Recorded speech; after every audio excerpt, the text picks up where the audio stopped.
Well, it's time for coaches' comments after an exciting victory for the Lincoln Stars, taking down the Des Moines Buccaneers here tonight by a score of 4-3. How about this one? Coaches' comments brought to you by Southside Auto Tech. I'm Joel Norman. We're joined by the head coach of the Lincoln Stars, Rocky Russo. Rocky, where do we start with this one? What an effort from you guys late in the third period. You and I talked about this earlier in the weekend. One of the things we thought was one of the best things that could happen to the Stars right now was to win a close game. It did exactly that here today. Not the start you might have wanted at times. What was the key behind that finish in the third period? Well, we had a lot of energy left because we didn't expel very much in the first two periods. So, listen, even the best teams in the world have bad games.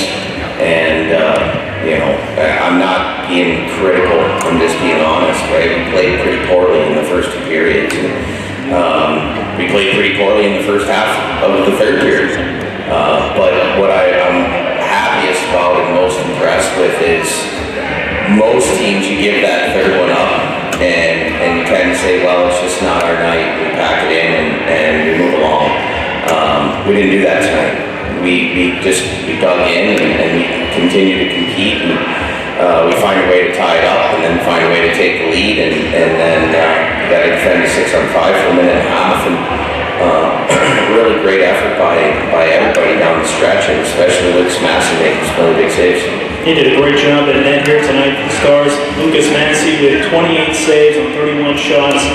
And Boston Bunker ran the game winner late in this one. He was all over the ice at times here tonight. Take me through what you saw in the battle, because that was an exciting moment. Just kind of got an opening and let it rip. Yeah, you know what? It was. You could feel the ice start to tilt. Right? It's 3-2, and it almost looked like they wanted to sit on that a little bit, and we put the pressure down and generated some momentum. We tied it. Our bench got really excited, and we were able to jump right back on it again. And Marcy makes a great play to Boss, and he's able to finish it.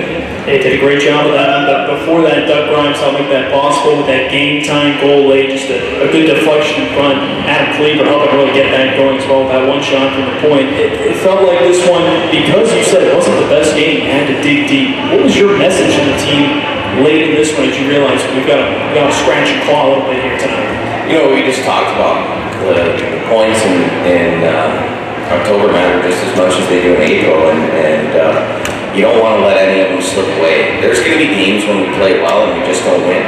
I'm optimistic in saying we're never going to be flat, but obviously we were flat today for a couple periods. That's human nature. So it's how you respond when you're not playing well, and that's what impressed me the most today. Our leaders really took over. I could hear Mason and Tony, I could hear Doug, I could hear Boston, picking the bench up, being optimistic, making sure the guys knew, hey, let's just keep going. We're a shot away. We can find a way to tie this up. We weren't placing pucks in really good spots on the forecheck, and they were doing a great job breaking pucks out. And I thought for the last 10 minutes of the game, we were able to get the pucks. And because we were able to get the pucks, we were able to touch pucks first and maintain some offensive possession, and that generated some chances, which obviously led to a couple big goals. Obviously, it did, as you mentioned. You had to fight a little bit in this one. Buckberg with a goal and an assist, Grimes with a goal and an assist. Talk to me about how the leadership. These are guys who are wearing letters. What does that mean that those are the guys who are the ones who are getting the game time and go-ahead goals?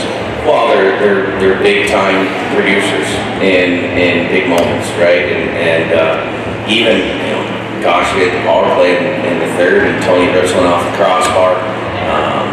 They had a really good power play there. I thought our movement was great. I thought our rotations were good. We got some great chances. So you expect those guys to evolve from being role guys to being dominant forces, and all four of our captains and obviously a bunch of other guys. Keith Peters scores again tonight. Jack Larrigan had a really nice assist on that goal. Danny Sambuco played really well tonight. Hayden Moe played really well tonight. So, there's a lot of guys that maybe they're not showing up on the score sheet, but they're doing big things. But those veteran players, those leaders are leading by example, and that's a huge component of, we talk about leading from the front and saying, hey, come on guys, I'm gonna take us to the promised land, and that means I'm gonna run through the door first. I'm gonna deal with all the pain that comes with that, but but I'm going to lead from the front. I'm not going to be a guy that sits back and asks me to do things that I wouldn't do myself. And that's the mentality from our coaching staff, and so that's the mentality from our leaders as well. 6-1 on the season, 4-game winning streak. 3 of those wins have come here at the Ice Box. How much have you fed off the energy of the crowd? Oh, there's no question about it. The Ice Box fans, the fans here in Lincoln are the best fans in the USHL.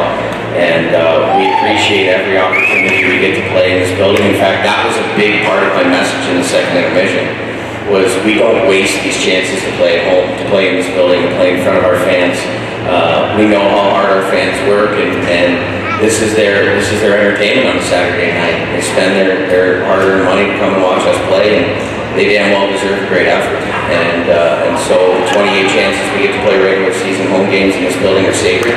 And we let 2 periods slip away, but we weren't going to let the entire game slip away. And I think maybe the 2 periods of kind of lazy hockey were made up by some pretty exciting third period. Yeah, I would say so as well. It certainly gave the fans some money's worth of excitement here tonight. Rocky, thank you for joining us. We'll talk to you next weekend.